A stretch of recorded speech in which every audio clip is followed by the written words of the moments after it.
সংখ্যাগুরুমানকে ইংরেজিতে বলা হয় মড। রাশিবিজ্ঞানে এটা কিন্তু ৪ নম্বরের প্রশ্নে থাকে মাধ্যমিকে। কিভাবে করব? গুরু মানে কি? গুরু মানে সবথেকে বড়। এই যে পরিসংখ্যা কথাটা লেখা আছে, এটাকে বলে ফ্রিকোয়েন্সি। ফাই দিয়ে লিখছি। এই ফ্রিকোয়েন্সিতে পরিসংখ্যাতে সবথেকে বড় সংখ্যা কোনটা আছে? দেখো ১৮ আছে না? এই ১৮ টাকে আমি ধরবো F1 এর মান। এই F1 কোথায় কাজে লাগবে সেটা আমি বলবো। এখন মনে রাখো সবথেকে বড় মান গুরু, সেটা কত? ১৮, সেটাকে বলছি F1। পরেরটা F2 হবে। তাহলে F2 এর ভ্যালু কত ধরবো? 14। F1 পেয়ে গেছি, F2 পেয়ে গেছি। যদি আগে চলে যাই, F0, তাহলে এই F0 টা কি? আমাদের 10। আর এই যে শ্রেণীগুলো দেওয়া আছে ৪ থেকে ৮, ৮ থেকে ১২, ১২ থেকে ১৬, এদের পার্থক্য বা শ্রেণী দৈর্ঘ্য কত? ৪ করে। দেখো এদের মধ্যে বিয়োগফল কত? ৪।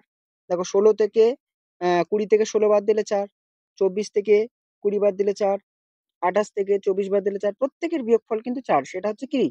শ্রেণী দৈর্ঘ্য বা এইচ বলছি, হাইট বলছি, সেটা কত? ৪। তাহলে এখান থেকে কটা মান পেলাম?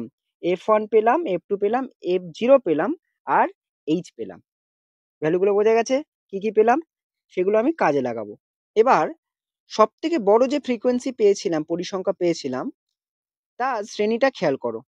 একটা হচ্ছে নিম্ন শ্রেণী সীমানা, একটা হচ্ছে উচ্চ শ্রেণী সীমানা। এটা হচ্ছে নিম্ন, এটা হচ্ছে উচ্চ। নিম্নকে কি বলে? Lower class.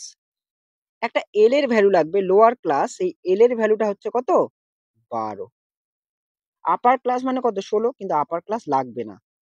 কি কি ভ্যালু পেলাম একটু লিখে নিই। দেখো প্রথমে পেলাম হচ্ছে আমাদের F1, তারপরে F2 এবং F0 পেয়েছি। F1 কত পেয়েছি? ১৮। F2 কত পেয়েছি? ১৪। আর F0 কত? ১০। আর L এর মানটা কত পেয়েছিলাম? ১২ পেয়েছিলাম। আর H এর মানটা কত? ৪ পেয়েছিলাম। তাহলে এই ৫টা ভ্যালু একটা ফর্মুলা আছে সংখ্যাগুরু মান নির্ণয়ের, সেখানে বসিয়ে দেবো, আমাদের অঙ্ক শেষ। ৪ নম্বরের কিন্তু এটা থাকে মাধ্যমিকে। ফর্মুলাটা কি? সংখ্যা গুরুমান বা মড। সংখ্যা গুরুমান বা কি বলতে পারি এটা? মড। এর ফর্মুলা কি? L plus F1 minus F0। বোঝা গেছে? নিচে কি লিখবো? F1 মাইনাস F0 লিখবো। এখানে ২ গুণ করব আর পাশে লিখবো F2 এবং এই পুরোটার সঙ্গে আমি H টা গুণ করে দেবো। তাহলে ৫টা ভ্যালু এখানে বসিয়ে দিলে আমাদের কি পেয়ে যাব? সংখ্যা গুরুমানের মানটা পেয়ে যাব। বোঝা গেছে? এল এর মানটা কত বলো? এল এর মানটা আমরা ধরেছি ১২। F1 কত পেয়েছি? F1 হচ্ছে ১৮। F0 ১০। 2 ইন্টু F1 কত? ১৮ মাইনাস F0 হচ্ছে ১০ এবং F2 হচ্ছে ১৪ এবং H তার মান হচ্ছে ৪। বোঝা গেছে? তাহলে ১২টা যেমন আছে থাক।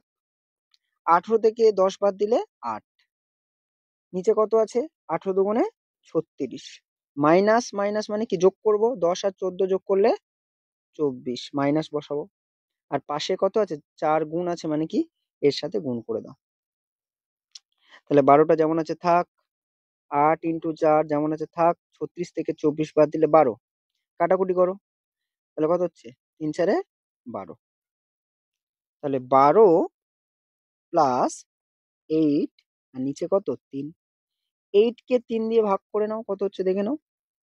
৩ দুগুণে ৬।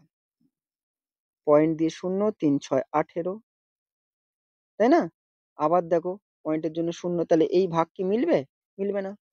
তাহলে এটা প্রায় হিসাবে নিয়ে নিই। ১২টা যেমন আছে থাক। ৮/৩ এর জন্য 2.66। ১২ টাকা ২ টাকা ৬৬ পয়সা, মানে কি ১৪ টাকা ৬৬ পয়সা। এটা প্রায় নিচ্ছি, কারণটা কি? ভাগটা মেলেনি। তাহলে আমাদের সংখ্যা গুরুমানের মান কত? ১৪.৬৬ প্রায়। তাই এই হচ্ছে আমাদের সংখ্যা গুরুমান বা মড নির্ণয়ের নিয়ম। একটু ঠান্ডা মাথায় করো, অবশ্যই ৪ নম্বর কিন্তু তোমরা পাবে।